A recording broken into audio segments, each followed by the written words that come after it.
Chapter 90 నీ స్వంత ఆత్మకు లొంగిపో. నేను గత 14 నెలల నుండి రమణాశ్రమంలో గడిపాను. ఇప్పుడు తిరిగి స్టేట్స్ వెళ్ళిపోతున్నాను. రమణాశ్రమంలో నువ్వు ఏం పొందావు? నువ్వు వచ్చినప్పటి నీ స్థితికి ఇప్పటికీ నీలో ఏం తేడా కనిపించింది? నాలో భయం పోయింది, మనశ్శాంతి లభించింది. అది ఎలాంటి శాంతి? నీకు కావలసిన దాన్ని పొందే శాంతా, లేక లేనిది వద్దు అనే శాంతా? రెండూ కొద్ది కొద్దిగా ఉన్నాయి. అది అంత తేలిగ్గా రాలేదు. నేను ఆశ్రమంలో ఉన్నప్పటికీ నా లోపలంతా దుఃఖమే. బయట లోపల అనేవి మనసులో మాత్రమే ఉన్నాయన్న విషయం గ్రహించగలిగితే ఒకరికి ఏ భయమూ ఉండదు. ఆ గ్రహింపు నాకు అప్పుడప్పుడు ఉంటుంది, కానీ నేనింకా పరిపూర్ణంగా ఆ మార్పులేని స్థితిని చేరుకోలేదు. నువ్వు అలా నమ్ముతున్నంత వరకు సాధన చేయవలసి ఉంటుంది. నువ్వు పరిపూర్ణం కాదు అనే తప్పుడు ఆలోచనను చెదరగొట్టు. నీ సాధన అధ్యారోపణలను తొలగిస్తుంది. అది ఈ స్థల కాలాల్లో ఓ బిందువు కన్నా చిన్నది అని, కత్తిరించడానికి గాని చంపడానికి గాని అందనిదని గ్రహించినప్పుడు భయం పూర్తిగా పోతుంది. సరే, ఇంతకు నువ్వు ఆశ్రమానికి వెళ్ళడానికి గల కారణమేంటి? నేను ప్రేమలో మోసపోయాను. తాగుడు, మత్తు పదార్థాలు ఏవీ నాకు సహాయపడలేదు. దుఃఖిస్తూ తటపటాయిస్తూ ఉన్నప్పుడు యోగంపై కొన్ని పుస్తకాలు చూశాను. అలా రమణాశ్రమం గురించి తెలిసి వచ్చాను. మళ్ళీ నీకలాంటి కష్టం వస్తే ఇప్పుడున్న నీ మనస్సు అంతే దుఃఖాన్ని పొందుతుందా? లేదు, మళ్ళీ నన్ను నేను బాధపడనివ్వను. దాని బదులు చచ్చిపోతాను. అంటే నీకు చావంటే భయం లేదన్నమాట. చనిపోయే విధానం అంటే భయం, కానీ చావంటే కాదు. చావు నొప్పితో కూడుకున్నదని, భయంకరమైనదని నా భావన. నీకెలా తెలుసు? అలా కానవసరం లేదు. అది అందంగా, ప్రశాంతంగా ఉండొచ్చు. చావు అనేది కేవలం శరీరానికి జరుగుతుందని నీకు కాదని తెలుసుకుంటే నువ్వు నీ శరీరాన్ని విడిచేసిన బట్టల్లా పడిపోవడం చూస్తావు. శరీరం పోతుందే గాని జ్ఞాపకాల కొనసాగింపు, దానిలో ప్రతిబింబించే నేను ఉన్నాను అనే భావన కాదు. శ్రద్ధనివ్వు. అప్పుడు చావు ఇంకా పుట్టుక ఒకటేనని తెలుస్తుంది. ఉండడం ఇంకా ఉండకపోవడం మధ్య జీవితం కొనసాగుతుంది. సంపూర్ణతకు ఒకటి మరొకదానికి అవసరం. నిర్లిప్తత చావు పుట్టుకలను ఆపలేదా? నిర్లిప్తతతో భయం పోతుంది, విషయం మారదు. అంటే నేను పుట్టాలని బలవంత పెట్టబడ్డానా? బలవంతమేమీ లేదు. నువ్వు కోరుకున్నదే నువ్వు పొందుతావు. నువ్వు నీ సొంత ప్రణాళికలు వేసుకుని వాటిని పూర్తి చేసుకుంటావు. అంటే కష్టపడాలని మనల్ని మనం శాసించుకుంటామా? మనము పరిశోధించడం ద్వారా ఎదుగుతాము. పరిశోధించడానికి అనుభవం కావాలి. మనకు అర్థం కాని వాటిని పునరావృతం చేస్తాము. మనం సూక్ష్మంగా గ్రహించగలిగి ఇంకా తెలివిగా ఉంటే దుఃఖపడాల్సిన అవసరం లేదు. దుఃఖం నీ సావధానతను కోరే ఓ పిలుపు. ఇంకా అది నీ నిర్లక్ష్యానికి శిక్ష. తెలివైన ఇంకా దయతో కూడిన చర్య మాత్రమే దానికి నివారణ. నా తెలివి ఎక్కువవడం వల్లే నేను దుఃఖాన్ని భరించదలుచుకోలేదు. ఆత్మహత్యతో తప్పేంటి? అది నీ సమస్యను తీరుస్తుందా? తెలివి, దయ లేని మనసుకు చావు సహాయపడలేదు. తెలివి తక్కువ చావు అంటే తెలివి తక్కువతనం మళ్ళీ పుట్టడమే. అదీకాక మరింత కర్మను జతచేసుకుంటావు. ఓర్పుగా ఉండడమే తెలివైన పద్ధతి. ఎంత తీవ్రమైన ఇంకా నిస్సహాయమైన ఒకరు బాధను ఓర్చుకోవలసిందేనా? ఓర్పు ఒక విషయమైతే నిస్సహాయ వేదన మరొకటి. ఓర్పు అర్థవంతమైనది, ఇంకా ఫలప్రదమైనది. కానీ వేదన అనవసరమైనది. కర్మ గురించి నేనెందుకు ఆలోచించాలి? అదెలాగో దాని పని అది చేసుకుపోతుందిగా. చాలా వరకు మన కర్మ సామూహికమైనది. ఎలాగైతే మనము చేసే తప్పులకు ఇతరులు కష్టపడతారో అలాగే ఇతరుల తప్పులకు మనం కష్టపడతాము. మానవత్వము అంతా ఒక్కటే. అజ్ఞానంలో ఉన్నంత మాత్రాన అది మారదు. ఇంతకు నిన్ను నువ్వు ఏమనుకుంటున్నావు? నాకు ఒక శరీరం ఉంది, జ్ఞాపకాలు, వైఖరులు ఉన్నాయి. దాన్ని మొత్తం కలిపి ఓ వ్యక్తి అనొచ్చు. అందులో నేనున్నాను అనే భావన ఉందా? ఉంది. ఒక్కోసారి నన్ను నేను ఓ అవగాహన కేంద్రంగా చూసుకుంటాను. అదో చైతన్య సముద్రం కూడా కావచ్చు.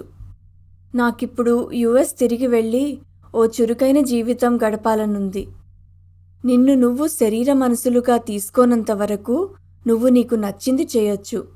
అంటే శరీరాన్ని ఇంకా దానికి సంబంధించినవన్నీ వదిలేయమని కాదు. నువ్వు శరీరం కాదని అర్థం చేసుకోవడం, ఇంకా దూరంగా ఉండడం, భావోద్వేగంగా విషయాలలో కలుగజేసుకోకుండా ఉండటం. జీవితాన్ని ఎలా వస్తే అలా స్వీకరించాలని, అన్నిటినీ ప్రేమించాలని నాకు అర్థమయ్యింది. నేను పెళ్లి చేసుకుని పిల్లల్ని కని వారికి మంచి సంస్కారాలను, మంచి జీవితాన్ని ఇవ్వగలిగితే నాకది చాలు. పెళ్లి చేసుకోవడం, తల్లి అవ్వడం ఇదంతా నువ్వు ఒక అమ్మాయివన్న స్పృహ కలిగి ఉండడం వల్ల. నిన్ను నువ్వు శరీరంగా చూసుకోనప్పుడు సంసార జీవితం ఎంత తీవ్రంగా ఉన్నా, ఎంత ఆసక్తికరంగా ఉన్నా అది మనసు అనే తెర మీద ఒక నాటకంలానే చూడబడుతుంది. అందులో చైతన్యం యొక్క వెలుగు ఒక్కటే వాస్తవమైనది. మీరెందుకు చైతన్యాన్ని మాత్రమే వాస్తవంగా నొక్కి చెప్తున్నారు? ఉన్నంతవరకు చైతన్యం నుండి వచ్చే వస్తువు కూడా వాస్తవమేగా. కానీ అది ఉండదుగా. క్షణికమైన వాస్తవం తరువాతి సంగతి. శాశ్వతమైనది కాలాతీతమయ్యుంది. వ్యక్తి యొక్క ఉనికిలో కొనసాగింపు ఉండదు. గతంతో, వర్తమానంతో, భవిష్యత్తుతో కొనసాగింపు గుర్తింపును సూచిస్తుంది. గుర్తింపు కదులుతూ మారుతూ ఉంటుంది. కొనసాగింపు అనేది జ్ఞాపకాల వల్ల ఏర్పడ్డ మాయ. తాత్కాలికమైనది లేదా శాశ్వతమైనది శరీరము లేదా మనస్సు, పురుషుడు లేదా స్త్రీ వంటి అన్ని ఆలోచనలను వదిలేయి. ఇంకా ఏం మిగులుంటుంది? వేరుతనం మొత్తం వదిలిపెట్టినప్పుడు నీ మనస్థితి ఏంటి? వేరుతనం లేనప్పుడు నేను ప్రశాంతంగా ఉంటాను. ప్రశాంతత కూడా మనసు యొక్క స్థితే. ఒకరు తమ సహజమైన ఆనందాన్ని చవిచూసి కూడా ప్రాపంచిక ఆనందాన్ని ఎందుకు కోరుకుంటారు? మనసు శరీరం కోసం పనిచేస్తున్నంత వరకు దానికి ఆనందం ఉండదు. దాన్ని తిరిగి పొందడం కోసం అది సుఖాన్ని కోరుతుంది. ఆనందం పొందాలన్న కోరిక సరైనదే, కానీ దాన్ని పొందే విధానాలు దారి తప్పిస్తాయి. అవి నమ్మదగనివి, ఇంకా నిజమైన ఆనందాన్ని నాశనం చేస్తాయి. సుఖము ఎప్పుడూ తప్పైనదా? సరైన స్థితిలో శరీర మనసులు పనిచేయడం కూడా ఎంతో సుఖకరమైనదే. కానీ సుఖాన్ని వెతకడంలో తప్పుంది. నీ వెతకడాన్ని ప్రశ్నించు. నువ్వు ఆనందంగా లేకపోవడం వల్ల సుఖం వెంటపడతావు. సుఖము దుఃఖంతో ముగుస్తుంది కనుక దాన్ని ప్రాపంచికం అంటావు. అప్పుడు దుఃఖం లేని వేరొక సుఖం కోసం వెతుకుతావు. దాన్ని దైవికం అంటావు. ఆనందం అనేది ప్రాపంచికమైనది, ఇంకా ప్రపంచాతీతమైనది. అది జరిగే వాటి అన్నిటి లోపల ఇంకా బయట ఉన్నది. భేదం చూడకు. విడదీయరాని వాటిని విడదీయకు. ఇంకా నిన్ను నువ్వు సత్యం నుండి వేరు చేసుకోకు. మీరు చెప్పింది ఎంత బాగా అర్థమవుతోంది. ఇదివరకు నన్ను నేను నిందించుకున్నాను. కానీ ఇప్పుడు జీవితాన్ని ఎలా ఉంటే అలా తీసుకోవాలని, తీపితో పాటు చేదును ఆస్వాదించాలని తెలుసుకున్నాను. అంతా శ్రీ భగవాన్ దయ. శ్రీ భగవాన్ని నమ్మడం అంటే నువ్వు నీ ఆత్మను నమ్మడమే. ఏం జరిగినా నీ ద్వారానే నీకు జరుగుతుందని, నువ్వే సృష్టికర్తవు, అనుభవించేవాడవు, ఇంకా వినాశపరిచేవాడవు అని తెలుసుకున్నప్పుడు నువ్విక భయపడవు. భయం లేని చోట దుఃఖం లేదు. దుఃఖం లేని చోట ఆనందం కోసం వెతుకులాట ఉండదు. మనసనే అద్దంలో ఎన్నో రకాల చిత్రాలు కనిపిస్తాయి, మాయమవుతాయి. అవన్నీ నీ సృష్టి అని తెలుసుకుని వాటి రాకపోకడలను మౌనంగా గమనించు. అప్రమత్తంగా ఉండు, కానీ కలవరపడకు. మౌనంగా గమనించడం అనే వైఖరి యోగం యొక్క పునాది. నువ్వు చిత్రాన్ని చూసేవాడివే గాని నువ్వు చిత్రం కాదని తెలుసుకో. నీ శరీర మనసులు కూడా చిత్రంలోనివే. చావు అనే ఆలోచన నన్ను భయపెడుతుంది. ఎందుకంటే నాకు మళ్ళీ పుట్టాలని లేదు. ఏదీ నన్ను బలవంత పెట్టదని నాకు తెలుసు. అయినా తీరని కోరికలు నన్ను ముంచెత్తుతాయి. నాకు వాటిని ప్రతిఘటించే శక్తి లేదు. ప్రతిఘటించాల్సిన ప్రశ్నే తలెత్తదు. మళ్ళీ మళ్ళీ పుట్టేది నువ్వు కాదు. దాన్ని జరగనివ్వు. అది జరుగుతుండడం చూడు. అలాంటప్పుడు ఎందుకు ఆందోళన పడటం? కానీ నువ్వు ఆందోళన పడుతున్నావుగా. నువ్వు దేన్నైతే నిజమని నమ్ముతున్నావో దానితో చిత్రము విభేదించినప్పుడు ఆందోళన చెందుతావు. సామరస్యం ఇంకా శాంతి యొక్క కోరిక నిర్మూలించబడనిది. అది ఒక్కసారి తీరితే అన్ని ఆందోళనలు ఆగిపోతాయి. ఇంకా భౌతిక జీవితం అప్రయత్నంగా మారుతుంది. అప్పుడు శరీరంలో ఉన్నా కూడా నువ్వు పుట్టనట్టే. నీకు ఏమీ జరగని స్థితికి నువ్వు చేరుకుంటావు. శరీరం లేకుండా నువ్వు చంపబడవు. మనస్సు లేకుండా నువ్వు మోసగించబడవు. కోరిక గాని భయం గాని తగులుకోవడానికి ఏదీ లేదు. నీకు ఏ మార్పు జరగనప్పుడు మిగిలినవి ఎలా ఉంటే ఏంటి? అయినా చావు అనే ఆలోచన నాకు నచ్చట్లేదు.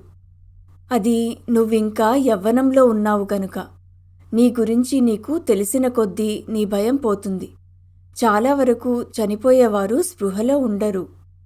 మళ్ళీ వారు స్పృహలోకి వస్తారా? అది నిద్రలా ఉంటుంది. కొంతకాలం అతడి దృష్టి మళ్ళీ ఉంటుంది. తరువాత తిరిగి వస్తుంది. అదే వ్యక్తా? ఇంధనం మారితే మంట మారినట్టు వ్యక్తి పరిస్థితుల వల్ల ఏర్పడ్డ ప్రాణి అయినందువల్ల తప్పనిసరిగా వాటితో పాటు మారుతాడు. స్థలకాలాలను సృష్టిస్తూ ప్రక్రియ మాత్రం కొనసాగుతుంది. నేనిప్పుడిప్పుడే ఆధ్యాత్మిక అడుగులు వేస్తున్నాను. నన్ను నా స్వంత వేగంతో కొనసాగనివ్వండి. తప్పకుండా కొనసాగు. కానీ నువ్వది చెయ్యవు. నువ్వింకా ఆడ మగ, యువత ముసలి, చావు బతుకు అని ఇరుక్కుని ఉన్నావు. వీటికి అతీతంగా వెళ్ళు. గుర్తించబడిన విషయమే దాటబడిన విషయం. భవిష్యత్తు కోసం త్యాగం చేయాల్సినంతగా నా వర్తమానంలో ఏం తప్పుందని? ఆధ్యాత్మిక అద్భుతాల వెంట వెళ్ళాలని నాకు లేదు. నాకున్నదాన్ని నన్ను ప్రేమించనివ్వండి. నువ్వు సరిగ్గా చెప్పావు. అదే చెయ్యి. కాకపోతే నిజాయితీగా ఉండు. ఉన్నదాన్ని ప్రేమించు. పోరాడకు. ఇంకా శ్రమపడకు. అప్రయత్నంగా ఉండు.